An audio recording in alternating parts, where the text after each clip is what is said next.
أخيا ورتل القرآن اصدح بصوتك اسمع الأكوان اقرأ كلام الله داوي نفوسنا لنحس في أعماقنا الإيمان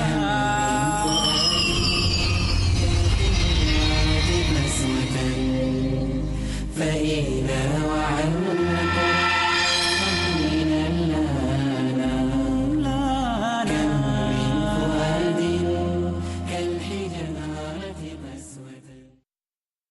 السلام علیکم ورحمۃ اللہ وبرکاتہ. نحمد و نصلی اللہ رسول الکریم. اما بعد، علم و آگہی و بیداری اور تعلیم و تربیت کے اس درسگاہ روشنی علم کی میں آپ کا استقبال ہے. ہمارا موضوع جس پر ہم گفتگو کر رہے تھے گزشتہ محفل میں وہ یہ تھی کہ تحفظ عورت و انسانیت. عورت کے خلاف جو مظالم ہو رہے ہیں، بے حیائی کے جو واقعات ہو رہے ہیں، عصمت دری تک ہو رہی ہے، اور عورت کا مرتبہ مکمل طور پر جو پست کر دیا گیا ہے موجودہ نظام میں، موجودہ دنیا میں، موجودہ کائنات میں، اب ہمارے پاس یہ ضرورت آن پڑی ہے اس چیز کی کہ ہم خوب سرگرم ہو جائیں، ایکٹیو ہو جائیں، اور اسلام میں جو عورت کا مقام ہے، درجہ ہے، اس کو ہم بتائیں. صرف یہی نہیں، ہم نے کہا کہ اخلاقی تعلیم ہمارے تعلیمی اداروں میں رائج ہونا ضروری نہیں بلکہ لازمی بن گیا ہے. ابھی اخلاق کی تعلیم جو ہے یہ کیسی ہو، کیا ہو؟ اب ہوتا ہی ہے کہ کئی مرتبہ ہمارے کئی لوگ بولتے ہیں کہ پریکٹیکلی کرتے نہیں ہیں. ارے وہ سلیبس کہاں سے لائیں گے؟ وہ اخلاق کی تعلیم، ویلیو ایجوکیشن، مورل ایجوکیشن، اس کا نصاب، اس کا سلیبس کون تیار کرے گا؟ اور کیا ہونا چاہیے اس کے اندر، کیسے ہونا چاہیے؟ صرف باتیں ہی باتیں نہ ہوں، اور اگر اب تک نہیں ہوا ہے تو اس کا مطلب یہ نہیں کہ اب نہ ہو. آئیے اس درسگاہ میں آج ہم یہ اخلاق کی تعلیم، ویلیو ایجوکیشن اور مورل ایجوکیشن کا ایک نصاب، ایک سلیبس تیار کریں. ہم سب سر جوڑ کر بیٹھیں گے اور یہ نصاب کیسا ہونا چاہیے بچوں کے لیول پر. یہ آج ہم جو بات کر رہے ہیں یہ ہائی اسکول کے لیول پہ ہم بات کر رہے ہیں. اس میں سلیبس کیسا ہونا چاہیے، آسان اور عام فہم باتیں، اور اسٹیپ بائی اسٹیپ، تاکہ بچوں کے ذہن میں بات اترے، اس دنیا کو سمجھیں، کائنات کو سمجھیں، انسان کو سمجھیں، اپنے آپ کو سمجھیں، ماحول کو سمجھیں، اور ایسے کام کریں کہ جس کے ذریعے سے عورت کا مقام جو ہے اس کو سمجھنے میں آسانی. ہم اس کے بعد یہ سلیبس کے خد و خال تیار کرنے کے بعد اس کا اس ورکشاپ میں، اس درسگاہ میں ہم ایک ٹیسٹ پیپر یعنی امتحانی پرچہ بھی دیں گے، اور اس امتحانی پرچے کے جو موٹی باتیں ہیں اس کو ہم حل بھی کریں گے، تاکہ آج یہ میسج چاروں طرف چلا جائے کہ یہ اخلاق کی تعلیم کا سلیبس کیسا ہو سکتا ہے، کیسا ہونا چاہیے، اس کا ایگزامینیشن پیپر کیسا ہونا چاہیے. ہم ابھی ہائی اسکول لیول کی بات کریں. اس کے بعد میں ہم انشاءاللہ اسی درسگاہ میں کالج لیول کے بچوں کے لیے سلیبس کیا ہو اور ان کا ایک ماڈل پیپر، مثالی پرچہ کیسا ہو. جیسا عام ہوتا ہے ہسٹری، جغرافی، سائنس اور لینگویجز کا ہوتا ہے، ایسا ہی ایک ماڈل پیپر بھی ہم یہاں پر تیار کریں گے اس درسگاہ میں، تاکہ پوری دنیا تک پہنچے کہ یس، اخلاقی تعلیم کا سلیبس ہو سکتا ہے، اس کا ماڈل پیپر بھی تیار ہو سکتا ہے. آج اس اخلاقی تعلیم، ویلیو ایجوکیشن، مورل ایجوکیشن کا جو سلیبس ہے وہ کیسا ہو ہائی اسکول کے بچوں کے لیے، ہم اس کے تعلق سے بات کر رہے ہیں. اور آپ کو یہ سلیبس کے پرچے ابھی ہم نے بھی تقسیم کیے ہیں، اس کو ابھی ہم کو سمجھنا ہے. ابھی ہم کو اس کے خد و خال اور اس کی ساری باتوں کو ہم کو سمجھنا ہے. آپ کے سامنے جو نصاب ہے، جو سلیبس ہے، اس پر آپ توجہ دیجئے، اس میں دیکھ لیجئے کہ ہم نے کیا اس میں درج کیا ہے. ہائی اسکول میں نصاب جو یہ کیا گیا ہے، ہمارے ہائی اسکولوں کے طلباء کو یہ نصاب پڑھائے جائیں، سلیبس پڑھائے جائے آسان عام فہم زبان میں، جو بچوں کے دماغ میں اترے. یہ جو بہت ہی ایجوکیشن کر رہے ہیں بچے ہمارے، وہ بہت ہی آسانی سے، بہت اچھے پیرائے میں ان چیزوں کو سمجھ سکتے ہیں. کیا اس سلیبس میں ہونا چاہیے؟ سن لیجئے اس نصاب کی چیزیں. نمبر 1، بچوں، اس ساری کائنات کا خالق و مالک ایک ہے اور وہ اللہ ہے. ہماری شروعات اس سلیبس کی یہاں سے ہو کہ اللہ واحد ہے، وہ مالک ہے، ساری کائنات کا مالک ہے. یہاں سے شروعات ہو اور معلوم ہو جائے بچوں کو کہ ہماری کوئی حیثیت نہیں ہے سوائے اللہ کے. اس نے اس کائنات میں کئی سیارے، ستارے وغیرہ بنائے. زمین ان میں سے ایک ہے اور اس زمین پر انسان کو اتارا. زمین پر انسان کو اتارنے کا مقصد ہے اس کا امتحان.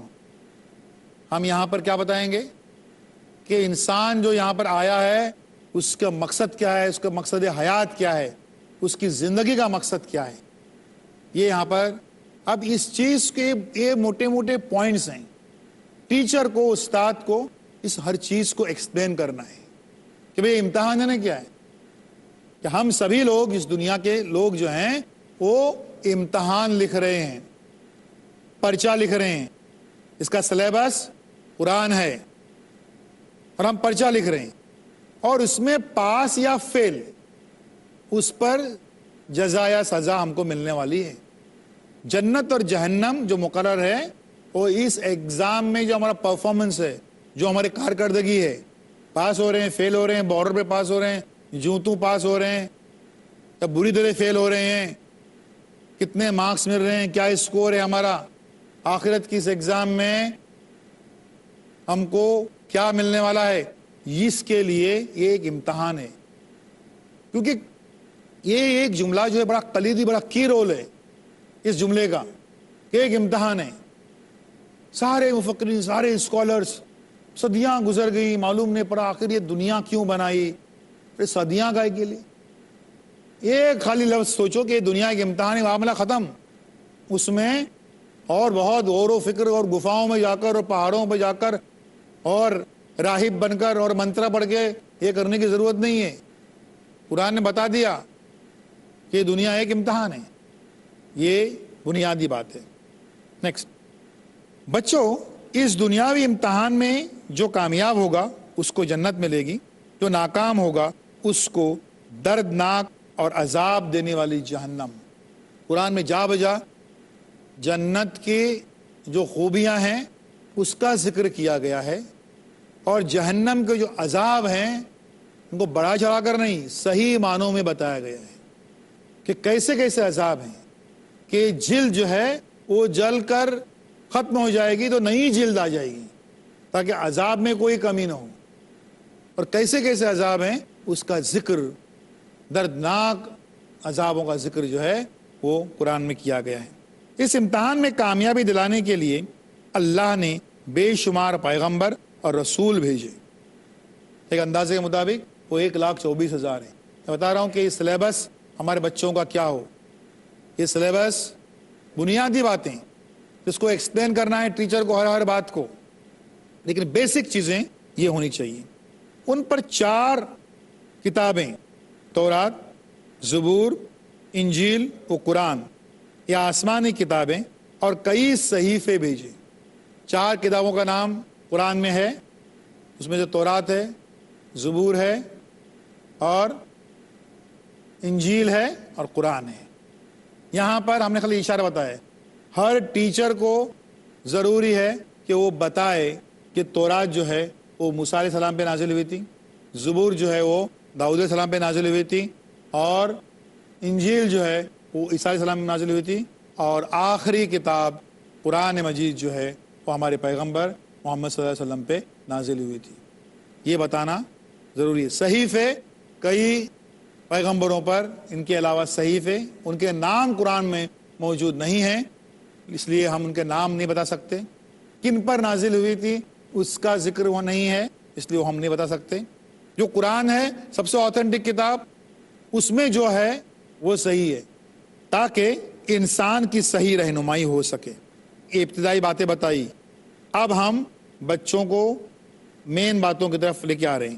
بچوں، اس سب کے باوجود انسان بھٹک جاتا ہے اور گمراہ ہو جاتا ہے. ان سب کے باوجود کہ بھئی یہ کتابیں ہیں، سب کچھ ہے، اس کے باوجود انسان ایسی کچی مٹی کا بنا ہوا ہے کہ کتابیں رہبری کی رہنمائی کی یہ سارا سلیبس، ساری کتابیں ہوتے ہوئے بھی وہ بہک جاتا ہے اور بھٹک جاتا ہے. حالانکہ گمراہ انسان کو صرف عذاب ملے گا اور نیک انسان کو ثواب. بچوں کو بتانا ضروری ہے کہ گمراہ ہونا جو ہے وہ ہمارا شیوا نہیں ہے. اخلاق کی تعلیم کے نصاب جو ہم مرتب کر رہے ہیں، یہ سلسلہ جاری رہے گا ایک چھوٹے سے بریک کے بعد.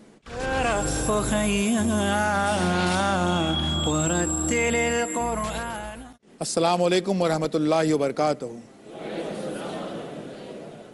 ہم نے کہا کہ عورت کے خلاف جو مظالم ہو رہے ہیں، جو بے حیائی کا ماحول گرم ہے، اس کا علاج اسلام کے پاس الحمدللہ موجود ہے. لیکن اس کے لیے پہلے ہماری درسگاہوں میں، ہمارے اسکولوں میں جو ہے وہ اخلاق کی تعلیم کا، اقدار کی تعلیم کا کوئی سرے سے نصاب تو بنے، سلیبس تو بنے. ہم صرف فزکس، کیمسٹری، بایولوجی اور ہسٹری، جغرافی پڑھا کر اپنے بچوں کو کامیاب نہیں کر سکتے. زندگی میں چند پروفیشنز میں، چند پیشوں میں کامیاب ہو سکتے ہو، لیکن زندگی میں حقیقی طور پر اگر کامیاب ہونے کا ہے تو ایک سلیبس ہم کو بہرحال بنانے کا ہے. اس درسگاہ میں اس سلیبس کی ترتیب ہم دے رہے ہیں کہ کیا کیا اس میں ہونی چاہیے. بچوں کی سطح کی باتیں، عالمانہ فاضلانہ باتیں نہیں ہیں. میں اس تعلق سے اور کہنا چاہوں گا کہ بچے ہماری باتیں سننے کو تیار ہیں، گھنٹوں سننے کو تیار ہیں. ان کے لیول پہ اگر ہم اتر کے بات کر رہے ہیں تو گھنٹوں سنیں گے. اور اگر ہم اپنا فلسفہ جھاڑیں گے، ہم بڑی عالمانہ فاضلانہ باتیں کریں گے. معلوم پڑا ایک چوتھی جماعت کا بچہ ہے اور چوتھی جماعت کے بچے کو جو ہے وہ بڑی بڑی منطق کی اور فلسفے کی باتیں کریں گے تو بچہ جو ہے تو اونگ جائے گا، سو جائے گا اس میں. اس لیے صحیح طریقے سے ہم کو ان کی سطح پر اتر کر جو بات کرنی ہے وہ کیا کرنی ہے ہم دیکھ رہے ہیں. اب بتانا ہے بچوں، اللہ نے قرآن میں بتایا کہ مرد اور عورت کا درجہ برابر ہے. اب یہاں پر آپ کو سورہ عمران سورہ نمبر 3 آیت نمبر 195 195 اس کا ذکر کرنا ہے کہ دونوں کے لیے ریوارڈ اللہ کی طرف سے ایک ہی ہے، جزا سزا کا پیمانہ ایک ہی ہے، کوئی برتر کوئی کمتر نہیں ہے. یہ بتا کر آپ کو ریفرنس کے ساتھ بتانا ہے کہ دونوں کا مرتبہ برابر ہے، دونوں کو کسی بھی عمل کا ایک جیسا ہی ثواب ہے، آخرت میں انعامات بھی یکساں ہیں. البتہ اب ہم مدعے پہ آ رہے ہیں، اب ہم اپنے سلیبس کی مین روح پہ آ رہے ہیں. البتہ اسلام کے نزدیک عورت عورت ہے اور مرد مرد. اسلام اس کو پسند نہیں کرتا کہ مرد یا عورت دونوں میں سے کوئی اپنے کو کم سمجھے اور ایک دوسرے کی نقل کرنے کی کوشش کرے. دیکھیے یہ بات کم سمجھے. مثال کے طور پر ایک مرد اگر عورت جیسا ڈریس پہن رہا ہے، لباس پہن رہا ہے، مطلب کیوں پہن رہا ہے؟ وہ مرد ہے، اسے معلوم ہے، لیکن عورت کا لباس کیوں پہن رہا ہے؟ کیوں اپنے آپ کو کم سمجھ رہا ہے. ارے یار یہ میں مرد بن گیا لیکن مجھے کچھ کمی لگ رہی ہے، تو تھوڑا سا عورت پن آ جائے، اگر عورت کا ڈریس اگر میں پہن لوں تو جو ہے وہ ذرا وہ کمی جو ہے وہ دور ہو جائے گی. اسلام میں جائز نہیں ہے. یا کوئی عورت جو یار عورت ہے، مجھے عورت جیسا لباس پہننا چاہیے، لیکن میں ذرا پینٹ شرٹ پہن کے اگر گھوموں تو مجھے کمی تھی، ایک وہ کمی کی بھرپائی ہوگی. نہیں، اسلام میں عورت عورت ہے اور مرد مرد، اس میں کوئی کمی نہیں ہے. اور ایک دوسرے کی نقل کرنے کی کوئی کوشش نہیں کرنا چاہیے. کیوں؟ آگے سن لیجیے. لہذا بچوں، اللہ کے رسول صلی اللہ علیہ وسلم نے فرمایا تھا ایسے مردوں پر لعنت ہے جو عورتوں کے مشابہ بنے، ان کے جیسے بنے، اور ایسی عورت پر لعنت ہے جو مردوں کے مشابہ بنے. سمجھے؟ یہ بڑی اہم بات ہے کہ عورت مرد کی نقل کر رہے ہیں اور مرد عورتوں کی نقل کر رہے ہیں. مجھے کوئی پوچھے کہ یہ جو مغربیت سے جو روایت آئی ہے تعلیمی، جو تعلیمی نظام یہاں اس ملک میں بنا ہے یا ہمارے بر صغیر میں پورے ہندوستان پاکستان میں جو نصاب جو سلیبس بنا ہے اور ابھی جو رائج ہے، اس کی دین کیا ہے؟ اسے کیا ملا ہے ہماری سوسائٹی کو؟ تو کیا ملا ہے سن لیجیے. ملا یہ ہے کہ لڑکوں کے کانوں میں بالیاں اور لڑکیوں کو پینٹ شرٹ، یہ ملا ہے اس سلیبس سے. ایک دوسرے کی نقل کر رہے ہیں اور ہمارے پیغمبر صلی اللہ علیہ وسلم نے ان دونوں پر لعنت کہی ہے کہ جو ایک دوسرے کی نقل کرتے ہیں. بچوں، مرد اور عورت کو الگ الگ شناخت یا پہچان کے ساتھ پیدا کرنا یہ اللہ تعالیٰ کا ایک فیصلہ ہے، اس کا فیصلہ ہے، اور اس تقسیم اور پہچان کو قائم رکھنا ہے. لہذا بچوں، آپ میں سے لڑکوں کو لڑکوں کی طرح اور لڑکوں کے ساتھ رہنا ہے. بتانا ہے لڑکوں کو لڑکوں کی طرح اور لڑکوں کے ساتھ رہنا ہے، اور لڑکیوں کو لڑکیوں کی طرح اور لڑکیوں کے ساتھ رہنا ہے، کیونکہ یہ قدرت کا بنایا ہوا نظام ہے. دیکھیے، یہ 8ویں 9ویں 10ویں کے لیول پر جماعتوں میں ان بچوں کو کم سے کم یہ باتیں ہم ٹھوسیں تاکہ یہ جو خرافات پھیل رہے ہیں بے حیائی کے، یہ ختم ہو سکتے ہیں اس نصاب کے امپلیمنٹیشن سے انشاءاللہ، کیونکہ یہ قدرت کا نظام ہے. اس لیے بچوں، لڑکے اور لڑکیوں میں دوستی نہیں ہو سکتی. یہ دونوں ڈپارٹمنٹ الگ الگ بنائے اللہ تعالیٰ نے. لڑکوں کا ڈپارٹمنٹ الگ ہے، لڑکیوں کا الگ ہے. ساخت الگ ہے، شناخت الگ ہے، کا لباس الگ ہے، رہن سہن الگ ہے. ساری چیزیں، ساری باتیں جو ہیں یہ الگ ہیں. اس لیے بچوں، لڑکے اور لڑکیوں میں دوستی نہیں ہو سکتی. ایسی دوستی اور فرینڈشپ سے سماج میں صرف برائیاں ہی پیدا ہوں گی. لہذا بچوں، گھروں میں، اسکولوں میں، باہر کہیں بھی لڑکے لڑکیوں کی دوستی وغیرہ کا کوئی تصور اسلام میں نہیں ہے. آپ سٹیپ بائی سٹیپ آ گئے کہ کیوں نہیں ہے، کیسے بنایا، کیا کیا. آپ ان کو ڈائریکٹ بولیں گے فرینڈشپ ڈے بنانے کا نہیں، فرینڈشپ نہیں کرنے کا، انہیں اسکول سے نکال دیں گے، باہر کھڑا کر دیں گے، باہر اس سے کچھ نہیں ہوگا. بتا دیجئے کہ سسٹم کیا ہے اللہ تعالیٰ کا، کیسے رائج کیا ہے سسٹم اللہ تعالیٰ نے. اس کو ایکسپلین کر دیجئے. اس لیے گھروں میں، اسکولوں میں، باہر کہیں بھی لڑکے اور لڑکیوں کی دوستی وغیرہ کا کوئی تصور اسلام میں نہیں ہے. اور چونکہ اس قسم کی دوستی یا فرینڈشپ سے سماج میں صرف اور صرف برائی پھیلے گی، اس لیے یہ سب اللہ تعالیٰ کو پسند ہی نہیں ہے. اور پھر جو کام اللہ تعالیٰ کو پسند نہیں ہے وہ ہم کیوں کریں؟ دیکھیے، اللہ تعالیٰ کو پسند کی جو باتیں ہیں وہ ہم کیسے، کہاں سے لے کر آئے اور کہاں سے رکے کہ یہ کام ہم کو کیوں کرنا نہیں ہے. فرینڈشپ ڈے کیوں نہیں منانے کی ہے، فرینڈشپ کے بینڈ کیوں نہیں بنانے کے ہیں، فرینڈز بنا کر ان کو جو ہے وہ میسیجز، MMS اور واٹس ایپ اور یہ اور وہ سب کیوں نہیں کرنے کا ہے. یا اللہ تعالیٰ کو پسند نہیں ہے. اور اللہ تعالیٰ کو جو چیز پسند نہیں ہے، اس کا مطلب یہ ہوا کہ وہ جنت اور جہنم کا جو پیمانہ ہے وہ پیمانہ ہی یہاں پر معاملہ گڑبڑ ہو رہا ہے. ٹھیک ہے بچوں، اس دنیا میں برائی نہ پھیلے اس لیے اللہ تعالیٰ نے کچھ اصول بنائے اور انسان کو آگاہ کر دیا ہے کہ اگر یہ اصول اور قوانین اور ضوابط توڑے تو اس سے سماج میں انتشار اور برائی پھیل جائے گی.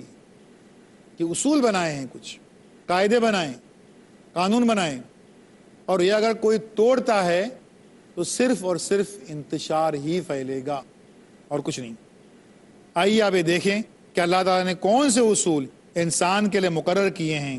ہم آئیے اس کے آخری کلام الہی یعنی قرآن مجید سے سیدھے رہنمائی حاصل کرتے ہیں اور دیکھتے ہیں کہ اللہ تعالیٰ نے لڑکے اور لڑکی یا مرد اور عورت میں کیسے حدود اور کیسا حجاب مقرر کیا ہے. کیا حدود اور کیا حجاب مقرر کیا ہے، اس کو اب قرآن کے حوالے سے ہم جب سمجھتے ہیں، بچوں کو سمجھاتے ہیں، الحمدللہ وہ اس چیز کو یقینی طور پر قبول کر سکتے ہیں. یہاں پر چند ریفرنس میں دیے ہیں، جیسے کہ اندرون خانہ اور بیرون خانہ. اندرون خانہ کے تعلق سے اللہ تعالیٰ فرماتے ہیں سورہ احزاب سورہ نمبر 33 آیت نمبر 33 میں، اور تم یعنی عورتیں اپنے گھروں میں باوقار طریقے سے رہا کرو اور پرانے جاہل طریقے پر بناؤ سنگار کر کے اپنے آپ کو دکھاتی نہ پھرو. یہ اسکول کی جو بچیاں ہیں ان کو یہ آیت صرف بتانے کی نہیں ہے، لکھانے کی ہے، یاد کرانے کی ہے، ہوم ورک کرانے کی ہے، اور سلیبس میں ہمارے سوالی پرچے میں ماڈل پیپر میں ایگزام کے پیپر میں یہ سوال پوچھنا ہے کہ یہ کیا کرنے سے منع کیا گیا ہے. تو بناؤ سنگار کر کے پھرتے رہنے سے جو ہے وہ عورت کو منع کر دیا گیا ہے. نیکسٹ، اے ایمان والو تم اپنے گھروں کے علاوہ دوسروں کے گھروں میں داخل نہ ہوا کرو جب تک کہ اطلاع نہ کر لو، یعنی گھر والوں کو اطلاع نہ کر لو اور ان کے رہنے والوں کو سلام نہ کر لو. یہی تمہارے حق میں اچھا ہے تاکہ تم غفلت میں مبتلا نہ ہو جاؤ. یہ قرآن مجید کی جو ہے وہ سورہ نور سورہ نمبر 24 آیت نمبر 27 ہے. یہاں پر دیکھیے بظاہر تو بات بہت معمولی لگتی ہے، لیکن جب ہم پہ بیتتی ہے تو ہم کو اندازہ ہوتا ہے کہ کیا ہے. فرض کیجئے ہمارے گھر کی خواتین، ہماری بیٹیاں، بڑی بیٹیاں یا جو بھی خواتین جب گھر میں بیٹھے رہتے ہیں اور کوئی شخص بغیر اطلاع کیے جو ہمارے پاس آتا ہے تو ہم کو تکلیف پہنچتی ہے، بلکہ بغیر اطلاع کیے ایسے بیل اس نے کر دیا اور اندر داخل ہو گیا تو اس سے تو اور شدید تکلیف پہنچتی ہے. ہم پہ بیتتی ہے، ہم کو معلوم ہوتا ہے کہ یہ جو ہے یہ کتنا بڑا انتشار پیدا کرنے والا معاملہ ہے. یہ اخلاقی تعلیم کا یہ نصاب تیار کرنے کا سلسلہ ہم جاری رکھیں گے. وآخر دعوانا ان الحمدللہ رب العالمین. اللہ اللہ یا ربی یا اللہ، اللہ یا ربی یا اللہ. لا الہ الا اللہ، لا الہ الا اللہ، لا الہ الا اللہ، محمد رسول اللہ، محمد رسول اللہ. أرجو رضاك يا الله، أنت الرحيم يا